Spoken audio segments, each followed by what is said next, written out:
வணக்கம் மக்களே, welcome to the starting point tech. இந்த Vivo t3x இந்த பட்ஜெட்ல எப்படி இருக்குன்றத பாக்குறதுக்கு முன்னாடி இந்த போனை நீங்க வாங்கணும்னா எதுக்காக வாங்குவீங்க? நல்ல பேட்டரி லைஃப்காகவா, நல்ல கேமராஸ்க்காகவா, இல்ல நிறைய கேம் விளையாடுறதுக்காகவா? கீழே இருக்கிற கமெண்ட்ஸ்ல சொல்லிருங்க. ஸ்டார்ட் பண்ணிடலாமா? ஃபர்ஸ்ட் இந்த பாக்ஸை பார்க்கும்போது ரெகுலரா வர அதே ஒயிட் கலர் பாக்ஸ் தான். இங்க t3xன்ற நேம் மட்டும் தான் இங்க மாறி இருக்கு. இந்த பாக்ஸை ஓப்பன் பண்ணும்போது வழக்கமா வர எல்லா பேக்கேஜிங் கண்டென்ட்டும் இங்கேயும் இருக்கு. சார்ஜர் முக்கியமா பாக்ஸ்லயே கொடுத்துருக்காங்க. இந்த போன் எடுத்து டிசைன் எப்படி இருக்குன்றதை டிஸ்கஸ் பண்ணலாம். இந்த போனோட டிசைன் பாக்குறதுக்கு லாஸ்ட் இயர்ல லான்ச் ஆன ரியல்மி நார்சோ 60X கொஞ்சம் ரிமைண்ட் பண்ற மாதிரி இருக்கு. ஆனா பாக்குறதுக்கு அழகா தான் இருக்கு. சொல்ல போனா அந்த ரவுண்ட் கலர் சர்க்கிள் இருக்குல்ல, அந்த இடத்துல ரியலா ஒரு டயல் இருந்தா எப்படி இருக்கும், வாட்சோட டயல், அதே மாதிரியே இருக்கு. இந்த போன் மொத்தமா 2 கலர்ஸ்ல வருது. ஒன்னு செலிஸ்டர் கிரீன்ற இந்த கலர், இன்னொன்னு வந்து கிரிம்சன் பிளிஸ் அப்படின்ற ஒரு கலர். என்னடா பேர் வைக்கிறீங்கன்ற லெவலுக்கு தான் இருக்கு. இந்த போனோட பில்டு குவாலிட்டின்னு பார்க்கும்போது ஃபர்ஸ்ட் இதை பிடிச்சு யூஸ் பண்ணும்போது இதுல வெயிட் இருக்கிறதே ஃபீல் ஆகல. சொல்ல போனா இதோட ஹைட் கொஞ்சம் இன்க்ரீஸ் ஆயிருக்கு. இது ஒரு 199 கிராம் வரலியமான வெயிட் இருக்கு. இருந்தாலும் வெயிட் மேனேஜ்மெண்ட் நல்லாவே பண்ணிருக்க மாதிரி தான் இருக்கு. இதோட ஓவரால் பில்டுக்கு இங்க IP64 ப்ரொடெக்ஷன் கொடுத்திருக்காங்க. அது ஒரு நல்ல விஷயம் தான். இருந்தாலும் தண்ணி எல்லாம் போட்டு விளையாட கூடாது, ஓகேவா? மற்றபடி இதோட சைட் ஃப்ரேமும் பிளாஸ்டிக் தான், பேக்கும் பிளாஸ்டிக் தான். பில்டு குவாலிட்டி ஓரளவுக்கு டீசெண்டா இருக்கிற ஃபீல் தான் கிடைக்குது.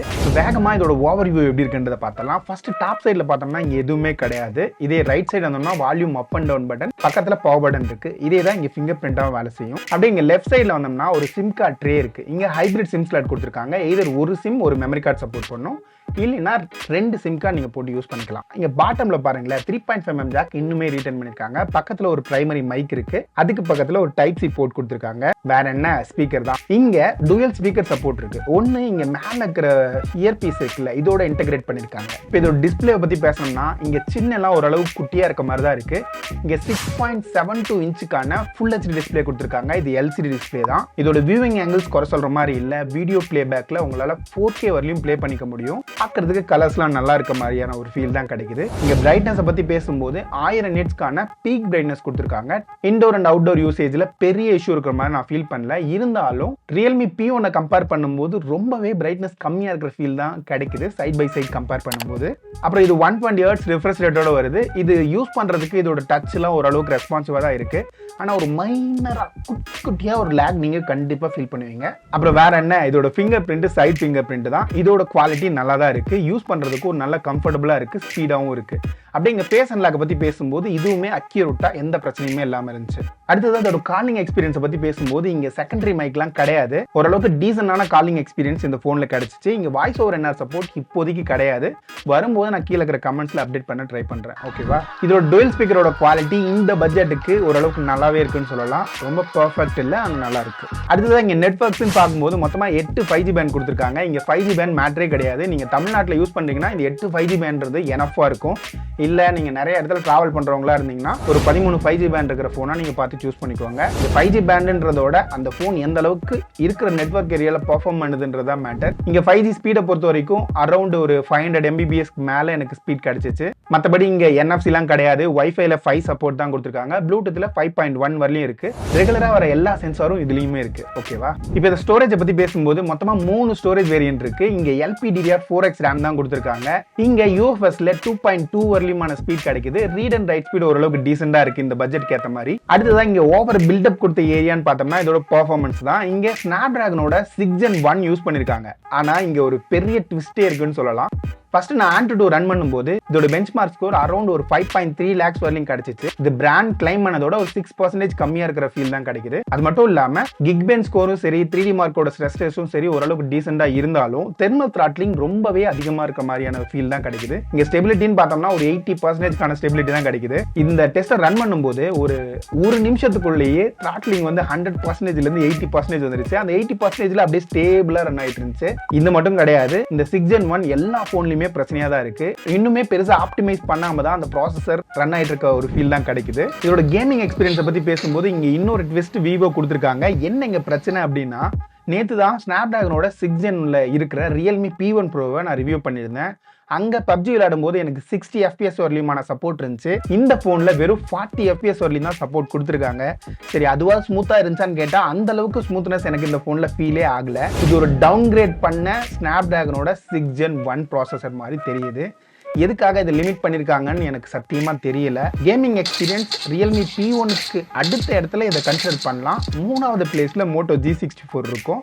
அந்த ரிவ்யூ கூடிய சீக்கிரம் பார்க்கலாம். சரி, இந்த கேம் விளையாடும் போது ஹீட் மேனேஜ்மெண்ட்டை பொறுத்த வரைக்கும் அரௌண்ட் ஒரு 40லேருந்து 42 43 வரலையும் போகுது. ஆனால் அது ரொம்ப பிடிக்கும் போது பெரிய ஹீட்டிங் இருந்த மாதிரியான ஃபீல் எனக்கு கிடைக்கல. அடுத்ததான் இந்த ஃபோனில் மெயின் செல்லிங் பாயிண்ட் இல்லைன்னா இந்த ஃபோனை நான் ரெக்கமெண்ட் பண்ணுவேன்னா இதோட பேட்டரிஸ்க்காக தான் இருக்கும். காரணம் என்னன்னா இங்க 6000 mAh நம்பருக்காக நான் ரெக்கமெண்ட் பண்ண மாட்டேன். ஃபர்ஸ்ட் இங்க 6000 mAh பேட்டரி கொடுத்துருக்காங்க. 44 வாட்கான சார்ஜிங் சப்போர்ட் இருக்கு. இது சார்ஜ் ஆகிறதுக்கு அல்ட்ரா ஃபாஸ்ட் சார்ஜிங்லாம் ஆகல. இங்க ஒரு 50 நிமிஷத்துல 50% வரலியமான சார்ஜ் ஆகுது. ஃபுல் சார்ஜ் ஆகிறதுக்கு கிட்டத்தட்ட 1 hour 40 minutes வரலியமான டைம் எடுத்துக்கிச்சு. நீங்க சார்ஜ் பண்ணிட்டு இதை நான் டெஸ்ட் பண்ண ஆரம்பிக்கும் போது எனக்கு பெரிய ஷாக்கிங்கான ரிசல்ட் இந்த போன்ல கிடைச்சிச்சு. காரணம் என்னன்னா ரெகுலரான டெஸ்டிங் ப்ரொசீஜர்ல இதையும் நான் Vivo T3 இப்ப கம்பேர் பண்ணி காட்டுறேன் உங்களுக்கு. இந்த ரெண்டையும் பாருங்களேன். இந்த டெஸ்டிங்லாம் முடிக்கும் போது எனக்கு Vivo T3ல வெறும் 10லேருந்து 12% வரலியமான பேட்டரி தான் இருந்துச்சு. ஆனா இந்த போன்ல எனக்கு 43% பேட்டரி இருந்துச்சு. ரொம்ப பெரிய இம்ப்ரூவ்மென்ட் மாதிரி தான் தெரியுது இங்க பேட்டரிஸ்ல. இதுக்கு முக்கியமான காரணம் என்னன்னா ஃபர்ஸ்ட் வந்து இங்க கேமரால 4Kலாம் கிடையாது. வெறும் 1080p தான் இங்க லிமிட் பண்ணிருக்காங்க. அந்த இடத்துல பெருசா பேட்டரி டிராப் இங்க ஆகவே இல்ல. அது மட்டும் இல்லாம Facebook, Instagram மாதிரியான அப்ளிகேஷன்லாம் நல்லாவே இந்த போன்ல ஆப்டிமைஸ் ஆயிருக்க மாதிரி தெரியுது. 1 ஹவர்லாம் நம்ம யூஸ் பண்ணும்போது அங்க மேஜர் பேட்டரி டிராப் இல்ல. வெறும் 7லேருந்து 8% வரலியமான பேட்டரி டிராப் தான் இருக்கு. இருந்தாலும் உங்களுக்காக ஒரு பேட்டரி சார்ட் நான் இங்க வச்சிருக்கேன். செக் பண்ணி பாருங்க. எந்த அப்ளிகேஷன் எது மாதிரியான கண்டிஷன்ல எவ்வளவு பேட்டரி டிராப் ஆகுதுன்றத இங்க மென்ஷன் பண்ணிருக்கேன். இது கண்டிப்பா உங்களுக்கு யூஸ்ஃபுல்லா தான் இருக்கும். அப்புறம் இந்த போனை நான் ரெக்கமெண்ட் பண்ண மாட்டேன்னா இதோட கேமராஸ்க்காக தான். இந்த போன்ல கேமராக்கு நீங்க பெரிய எதிர்பார்ப்பு வச்சுக்காதீங்க. இங்க 50 MBக்கான பேக் கேமரா கொடுத்துருக்காங்க. பக்கத்துல 2 MBக்கான டெப்த் கேமரா கொடுத்துருக்காங்க. இதோட பெர்ஃபார்மன்ஸ் அவுட்டோர்ல நீங்க யூஸ் பண்ணும்போது நல்ல லைட்டிங் கண்டிஷன்ல ஓரளவுக்கு டீசென்டான பிக்சர்ஸ் எடுக்குது. ஆனா சில நேரங்கள்ல டீடைல்ஸ் வந்து அந்த அளவுக்கு கிடைக்கல. அவுட் ஆஃப் ஃபோக்கஸ் இருக்கிற மாதிரியான ஒரு ஃபீல் கிடைக்குது. டைனமிக் ரேஞ்ச் கலர்ஸ்லாம் ஓரளவுக்கு டீசென்டா இருந்தாலும் ஒரு மாதிரி சில நேரங்கள் ஃபிளாட்டா இருக்கிற மாதிரியான ஒரு ஃபீல் தான் கிடைச்சிச்சு. மற்றபடி இதோட போர்ட்ரேட் இமேஜை பத்தி பேசும்போது ஒரு நல்ல லைட்டிங் கண்டிஷன்ல எடுக்கும்போது போட்டோஸ் ஓரளவுக்கு நல்லா இருந்த ஃபீல் கிடைச்சிச்சு. இங்க ஓவராலா மெயின் கேமராவும் சரி, இதோட போர்ட்ரேட் மோடும் சரி, லோ லைட் கண்டிஷன் போகும்போது நல்லாவே பெர்ஃபார்ம் பண்ணல. நிறைய போட்டோ வந்து பிளர்ரா கிடைச்சிச்சு, டீடைல்ஸ் இல்லாம இருந்துச்சு. இது விவோட போனான்றதே ஒரு கன்ஃபியூஸ் பண்ற லெவலுக்கான பெர்ஃபார்மன்ஸ் தான் இந்த போன்ல எனக்கு கிடைச்சிச்சு. நெக்ஸ்ட் இங்க ஃப்ரண்ட் கேமராவை பத்தி பேசும்போது இங்க 8 MBக்கான கேமரா தான் கொடுத்துருக்காங்க. டே லைட்ல ஓரளவுக்கு டீசெண்டா பிக்சர்ஸ் கிடைக்குது. போர்ட்ரேட் சாம்பிளும் டீசெண்டா இருக்கு. இன்டோர்ல இல்லைன்னா லோ லைட்ல வரும்போது இதோட போட்டோ குவாலிட்டி கண்டிப்பா சிறப்பா இல்ல. ஓகேவா?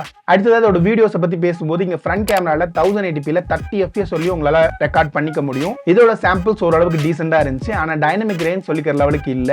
அடுத்ததா பேக்ல 4K சப்போர்ட்லாம் கொடுத்துருக்காங்க. ஆனா எதுக்கு கொடுத்துருக்காங்க தெரியுமா? 8GB 128GB வேரியன்ட் தான் கொடுத்துருக்காங்க. மற்றபடி இது 6GB 128GB வேரியன்ட். இதுல நான் ரெக்கார்ட் பண்ணும்போது வெறும் 1080p 30 FPS வரலியமான சப்போர்ட் தான் இருக்கு. ஃபுட்டேஜ் ஓரளவுக்கு டீசெண்டா இருந்துச்சு. டீடைல்ஸ் ஓரளவுக்கு டீசெண்டா இருந்துச்சு. ஆனா இந்த செக்மெண்ட்டுக்கு ரொம்ப காம்படிட்டிவா இருந்துச்சான்னு கேட்டா கண்டிப்பா கிடையாது. இங்க சாஃப்ட்வேர்ஸ் பத்தி பேசும்போது Android 14 அவுட் ஆஃப் தி பாக்ஸோட கொடுத்துருக்காங்க. இங்க FunTouch OS 14ஓட தான் இந்த போன் வருது.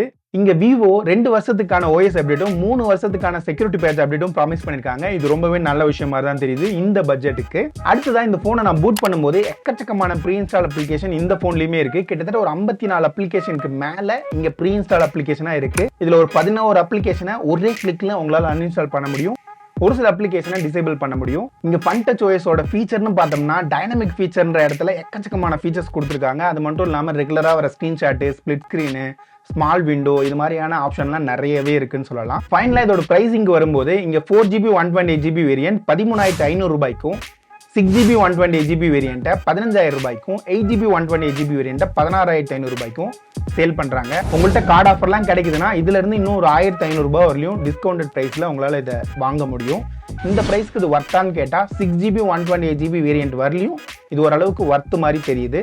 கார்டு ஆஃபர்லாம் போக 6GB 128GB வேரியண்ட்டை 13,500 ரூபாய்க்கு உங்களுக்கு பர்ச்சேஸ் பண்ண முடியும். அந்த பிரைஸ் பாக்கெட்ல ஆல்ரெடி இருக்கிற ரியல்மி 12X, சாம்சங்கோட M15, F15 இதெல்லாம் கம்பேர் பண்ணும்போது இது பெட்டரான ஆப்ஷன் மாதிரி தான் தெரியுது. என்ன இங்க ஒரு சில விஷயங்கள் என்ன பாசிட்டிவா இருக்கு, நெகட்டிவா இருக்குன்றத ஒரு சம்மரைஸ் பண்ணிடுறேன். அதையும் பார்த்து நீங்க எந்த போன் வாங்கணுன்றதை டிசைட் பண்ணிக்கோங்க. இங்க பாசிட்டிவ்ஸ்னு பார்த்தோம்னா இதுல பேட்டரி லைஃப் செம்மையா இருக்குன்னு சொல்லலாம். நான் பார்த்ததுலேயே one of the great battery life இந்த போன்ல உங்களுக்கு கிடைக்கும். இதோட டிஸ்பிளே எக்ஸ்பீரியன்ஸ் 120 Hzல இருக்கு. இது டீசெண்டா இருந்த மாதிரி இருந்துச்சு. ஸ்பீக்கரோட அவுட்புட்டும் இந்த பட்ஜெட்ல நல்லா இருந்துச்சுன்னு சொல்லலாம். அதை தவிர்த்து பார்த்தோம்னா சார்ஜிங்கோட ஸ்பீட் டீசெண்டா இருக்கு. இங்க ப்ராசஸர் பவர்ஃபுல்லா தான் இருக்கு. ஆனா இங்க நெகட்டிவ் சைடில் பார்த்தோம்னா த்ராட்லிங் அந்த ப்ராசஸரில் இருக்கு, அதை கண்டிப்பாக அவங்க அட்ரஸ் பண்ணி ஆகணும். அது மட்டும் இல்லாமல் ப்ரீ இன்ஸ்டால் அப்ளிகேஷன் நிறைய இருக்கு. இதோட கேமரால பெரிய எக்ஸ்பெக்டேஷன் வச்சுக்காதீங்க. இவ்வளவுதான் இதோட ரிவ்யூ. இன்னும் நிறைய வீடியோஸ்ல உங்களை பார்க்குறேன். அது வரைக்கும் பாய்.